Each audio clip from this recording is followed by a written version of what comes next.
that was a product of war, but murder is, in a sense, sociopaths, war, and civilized people on an individual basis.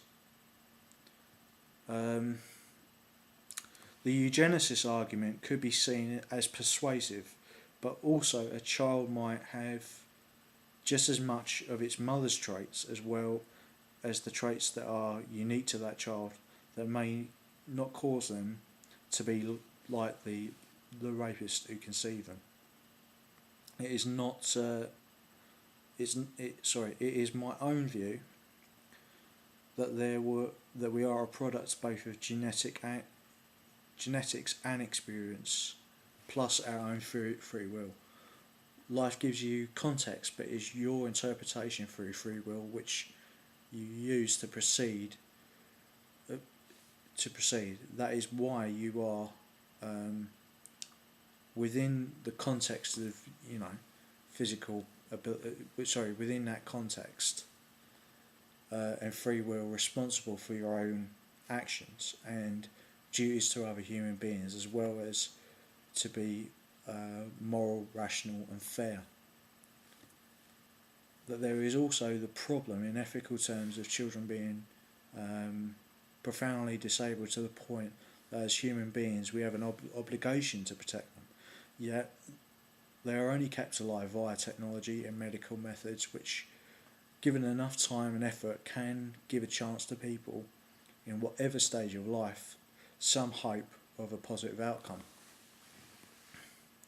However, at the same time, perfectly healthy babies are being killed in the womb, or at the point or during birth, as in the United States, partial birth abortion, or as in the article by Dr. Francesca, Minerva and Dr. Albani, once after the process of birth, due to a specific liberty given to women and medical staff who want to proceed, as Dr. Minerva and Dr. Albani said, to kill their children.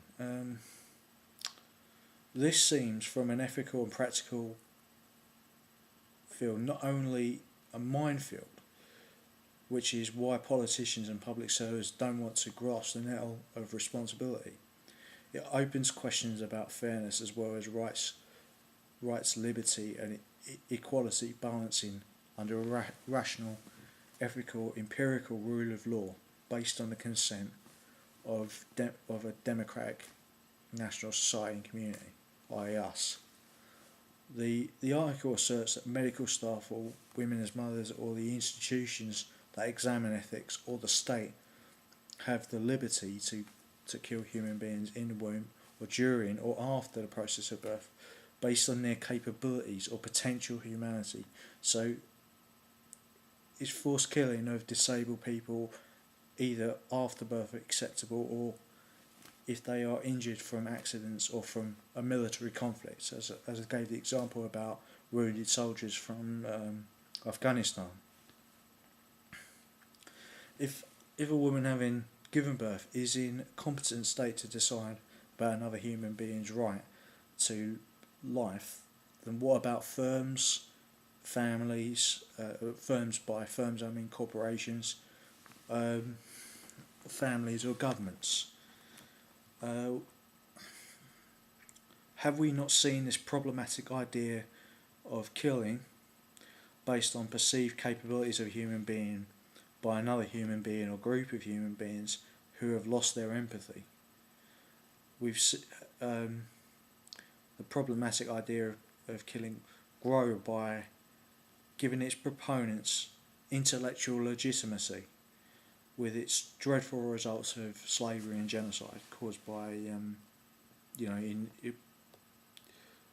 the final analysis, it grows as people use tyranny to overthrow all of civilization. That's really happened in the last century, the 20th century. We came very, very close to that. I continue on in the encapsulations. We have seen it grow, we have seen it stamped down and off, but because of individuals who lack empathy, we see it return.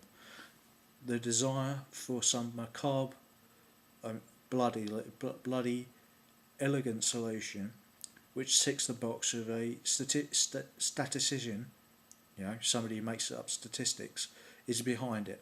It is neither rational to see human beings as mere data or material. A human being is a human being.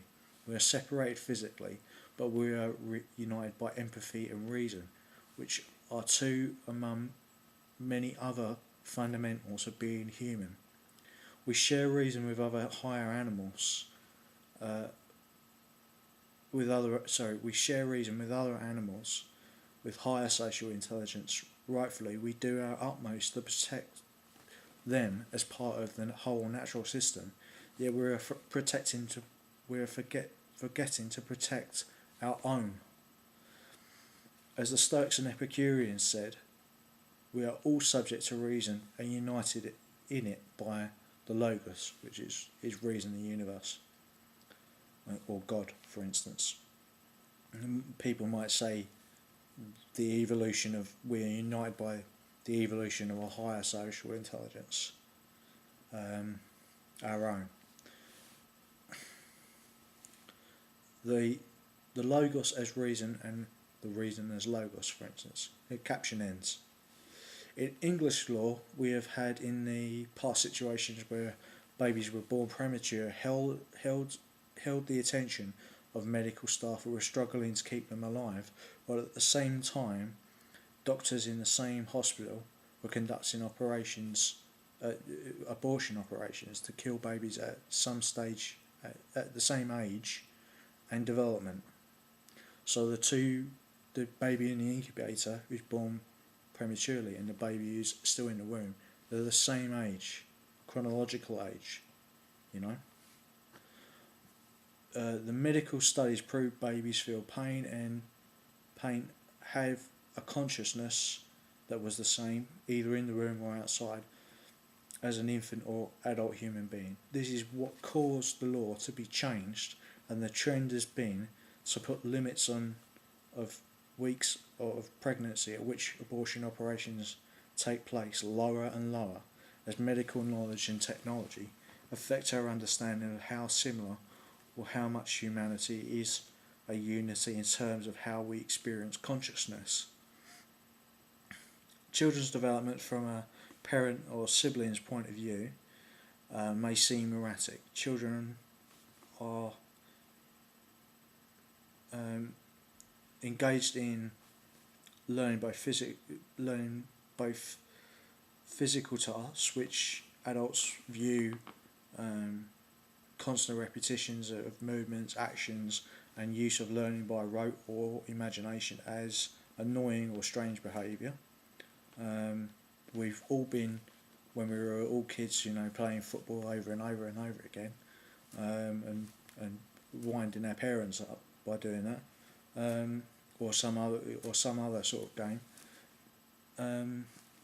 Yet, if we are honest, we all in childhood did the same things in order to help us learn about the world. Just because our energy levels were high, or we wanted to know everything about a factual or fictional subject, or used our own imaginations to create ways to learn, to be social, or have sociability with our friends and family, does not mean that academics can place themselves above their own childhood experiences. The fact that they don't understand that most pregnancies are brought to term without that pregnancy ever being planned, with most sexual partnerships being between the sexes not planning to have children but having them anyway and raising them to be successful citizens when those children are adults.